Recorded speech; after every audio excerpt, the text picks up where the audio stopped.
तो जब सरकार को जरूरत होगी तो शाहरुख खान हो जाएंगे, तब वो हिंदू मुसलमान नहीं रहेंगे।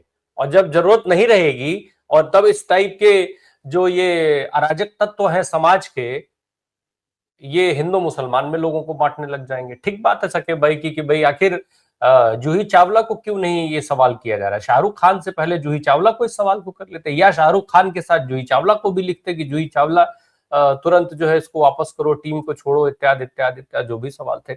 जगदीप सर, हम आपसे जरा खेल के साथ राजनीति, खेल और राजनीति दोनों एंगल से बात करना चाहेंगे। खिलाड़ी हाथ नहीं मिलाते हैं, देश उनके साथ खड़ा होता है, लेकिन जयशंकर जाकर के हाथ मिला लेंगे, क्यों?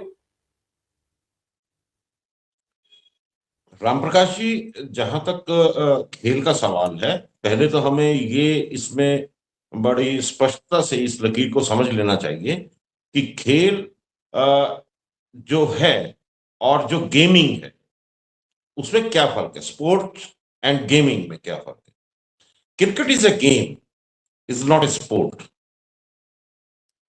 स्पोर्ट होता तो इसको ओलंपिक में स्थान मिलता। ये गेमिंग है, गेम है। और इस गेम को जहां इस देश में इतना माना जाता है, इस गेमिंग में जो चीजें होती हैं वो सब जानते हैं, वो सबके सामने है। फिक्सिंग भी होती है और गैम्बलिंग भी, सट्टेबाजी भी होती है, ये समझ लीजिए। अब बात आती है कि इसकी पृष्ठभूमि। आईपीएल भारत में अगर हो रहा है और उसमें अगर टीमों का सिलेक्शन हो रहा है, वहां अगर जो भी देश विदेश के जितने भी क्रिकेट के खिलाड़ी आते हैं, जब उनकी बोली लगती, तो सबसे पहला कदम यही होना चाहिए, जिनको आज आपत्ति है कि उस आईपीएल की बोली को ही कैंसिल करवाते, या उस वक्त ये बात कही जाती कि जो ऐसे लोग हैं, जो ऐसे देशों से लोग हैं जिन पे उनको आपत्ति है, उनको इस बोली में ही नहीं आने देना चाहिए। नहीं हुआ। अब समझते हैं इसकी पृष्ठभूमि को आगे। बांग्लादेश में, पश्चिमी बांग्लादेश, बंगाल में जो चुनाव होने जा रहे हैं वो मार्च अप्रैल में होंगे, और आईपीएल जो है वो मार्च में शुरू होने वाला। अब आप देखिए कि ये एक कोरिलेशन है कि आखिर ये बंगाल में जिस प्रकार की राजनीतिक परिस्थितियां हैं, आंतरिक और जो राजनीतिक प्रतिद्वंदिता है, उसमें क्या हो रहा है। एक तरफ एसआईआर की वजह से, जिस तरह से कल ही ममता बनर्जी के भतीजे अभिषेक बनर्जी की और चुनाव आयुक्त की जो तकरार हुई है वो सार्वजनिक है।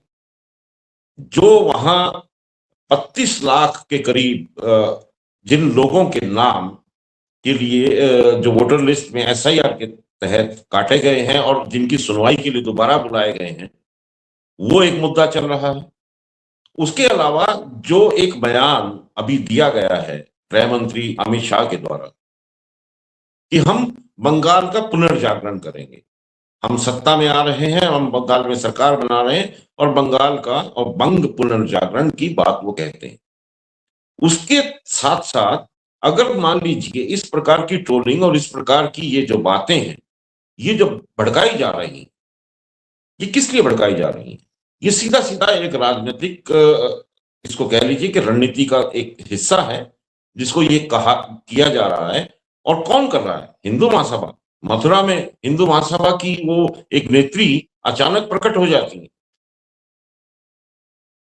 ये जो रामभद्राचार्य हैं, ये प्रकट हो जाते हैं, इनको आपत्ति हो जाती है।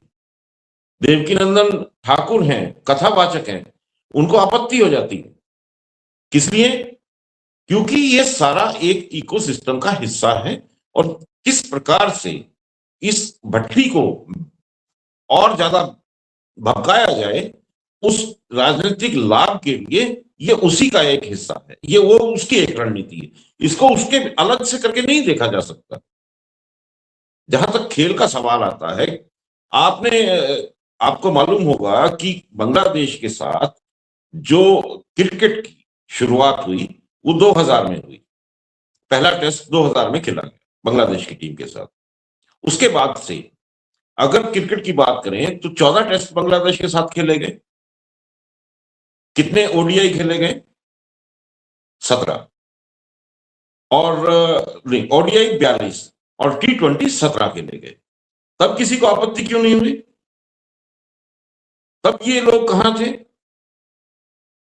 ये बहुत से ऐसे सवाल हैं राम प्रकाश जी, जिनको अगर ध्यान से समझा जाएगा तो ये सीधा सीधा सा एक राजनीतिक रणनीति का हिस्सा है, और ये जानबूझ के इस प्रकार के इकोसिस्टम को एक्टिवेट किया जाता है। आपने देखा होगा कि थोड़े दिन पहले एक ट्वीट आया था अमित मालवीय का, और बंगाल को लेके आया था कि बंगाल में ना महिलाएं सुरक्षित हैं, ये ममता के राज में। और वो एक महिला को किस तरह से बांस से पीटा जा रहा था, उसकी वीडियो उन्होंने अपने एक्स के हैंडल पे वायरल की थी, और उसको कई लोगों ने, जो भारतीय जनता पार्टी के इकोसिस्टम में हैं, उन्होंने उसको फॉरवर्ड किया था। ये जो एक मुस्लिम एंगल को, एक मुस्लिम नाम को, देखिए उसी केकेआर टीम की 45% की हिस्सेदारी जूही चावला के पास है, जय मेहता के पास, लेकिन शाहरुख खान ही क्यों? नाम वो बिल्कुल इस तरह से चुना गया है ताकि वो जो राजनीतिक लाभ है और राजनीतिक लाभ हानि का जो खेल है, ये उस खेल का हिस्सा, ये केवल क्रिकेट खेल का हिस्सा नहीं है। जी रामकृष्ण जी। जी बिल्कुल। लेकिन सवाल ये उठता है कि आखिर हर बार लगातार जब भी हम देखते हैं भाई कि तमाम अलग अलग मौकों पर वो लोगों की पसंद के हिसाब से, ये तथाकथित जो फ्रिंज एलिमेंट है, ये अपनी पसंद के हिसाब से लोगों का नाम उठाते हैं और उसको लेकर के खूब बवाल मचाते हैं। और आश्चर्य तब होता है कि जब सरकारें भी उस बवाल में मौन साध लेती हैं। और जाहिर सी बात है कि वो चुप क्यों रहती हैं, ये सबको समझ में आता है। संगीत सोम एक पार्टी से जुड़े हुए हैं, वो भारतीय जनता पार्टी के हैं, उनके विधायक रहे हैं, और वो व्यक्ति अगर इस तरीके की बात करता है, फिर उसके बाद उसमें तमाम ये अपने आप को हिंदू धर्म का झंडा बरदार बताने वाले, हिंदू धर्म के ठेकेदार बताने वाले लोग उतर जाते हैं। राम भद्राचार्य उसमें आकर के बता रहे हैं, ज्ञान दे रहे हैं महिलाओं को लेकर के। राम भद्राचार्य का जो बयान था, जो स्टेटमेंट था, वो शायद ही कोई भूला होगा इस देश में। देवकी नंदन ठाकुर जो 100 में से 90 दिन किसी न किसी विवाद की वजह से ही चर्चा में रहने वाला आदमी, अब वो भी अब इन सब चीजों को लेकर के उतर आते। जब इस तरीके की परिस्थितियां आती हैं तो आखिर सरकारें कहां रहती हैं? गृह मंत्रालय क्या करता है? क्यों गृह मंत्रालय को फर्क नहीं पड़ता ऐसे लोगों से कि कोई आकर के ये कह दे कि उसने संजय लीला भंसाली को 8 घंटे मारा और फिर उसके बाद गृह मंत्री का फोन आया तब छोड़ा? अरे ये तो सीधे सीधे तमाचा है गृह मंत्री पे। अगर कोई व्यक्ति इस तरीके का दावा करता है तो ये तो तमाचा है गृह मंत्री पे। लेकिन दिक्कत यह है कि जब चुना हुआ सांसद, उसी दल का चुना हुआ सांसद ये बात कहेगा कि इस देश में गृह युद्ध जैसे हालात हैं, हालांकि अलग बात है कि वो सीजेआई सुप्रीम कोर्ट पर उसका दोष मरे, लेकिन गृह युद्ध के हालात की जिम्मेदारी तो गृह मंत्री की हुई और गृह मंत्री उस पर मौन, एक शब्द नहीं बोल पाए, तो फिर ऐसे फ्रिंज एलिमेंट्स को क्या बोलेंगे? अच्छा, सबके पास तो आपके माइनस पॉइंट रखे हुए हैं, वो पलट करके तुरंत एक आईना ला के दिखा देता है कि ये लो, हम अगर ये कर रहे हैं तो तुम भी तो ये कर रहे थे, तो तुम ये करके और यहां बैठे हुए हो और बैठने के बाद भी कर रहे हो, तो हम क्यों नहीं कर सकते?